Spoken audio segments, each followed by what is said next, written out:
My name is Deborah Mitchell. I'm a conservation artist and an activist. I'm here in Venice doing a research residency with ARTSail, which is called Waterscapes, A Tale of Two Wetlands.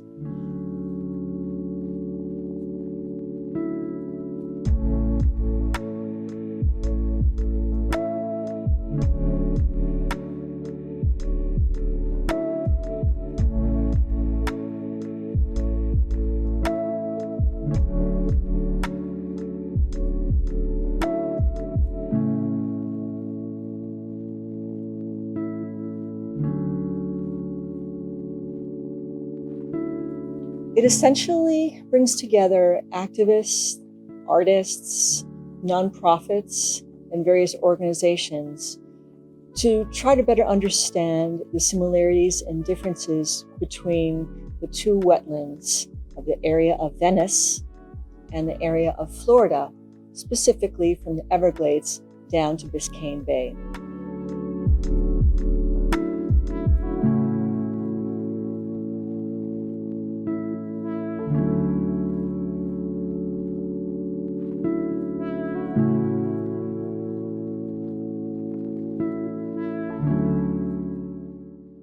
Takes a look at both sides of the Atlantic, at the problems we're facing, and tries to come up with solutions, essentially perhaps a call to action, using the cultural arts to elevate awareness and get the message out to the public.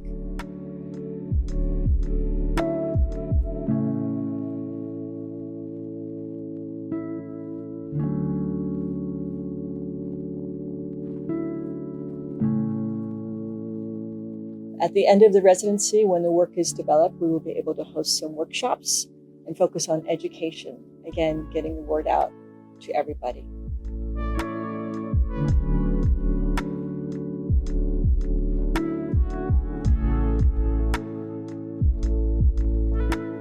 We started off the residency by going out and exploring the tidal flats called Barena in this area with a group of colleagues from Roberta Soller, a local artist here. The day was exceptional.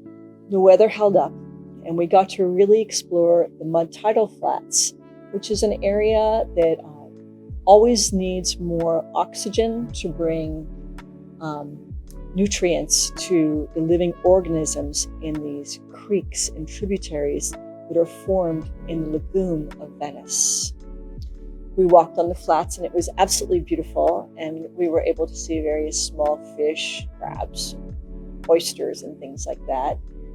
And also discuss the various interventions that I know, for example, started even in 2023, where they were forming new islands in the area to, again, bring more water to areas that needed it.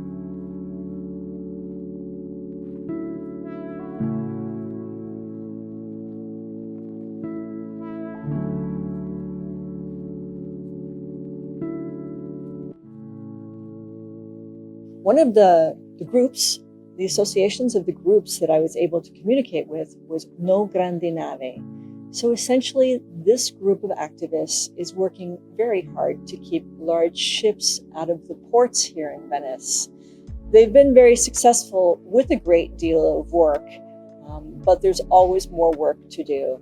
I was very fortunate to attend an event that they had, two events actually. One brought a local panel discussion of activists and politicians to this beautiful place where we're filming today called Sale Docks.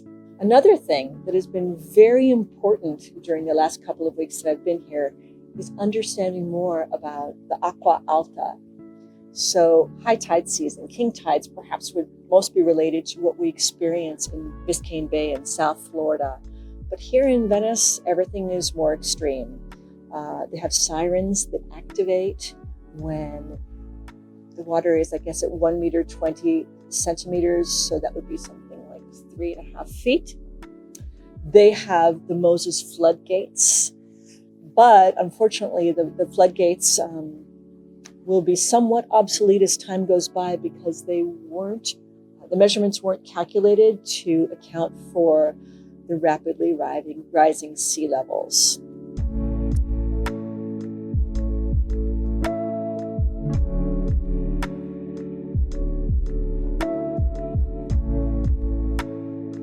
I think it's really important in just talking to the locals here that everyone considers the tourism aspect of Venice.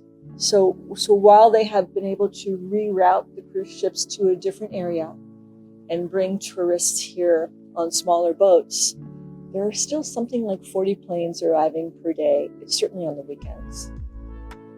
So the idea that everyone can enjoy this splendid, magical city is certainly a democratic idea. It's an outstanding historic place, but perhaps not the case where we should have mass tourism lining the alleyways of all days and night.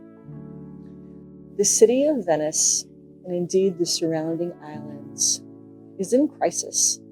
It's a splendid, magical place, but we need everybody on board to save it.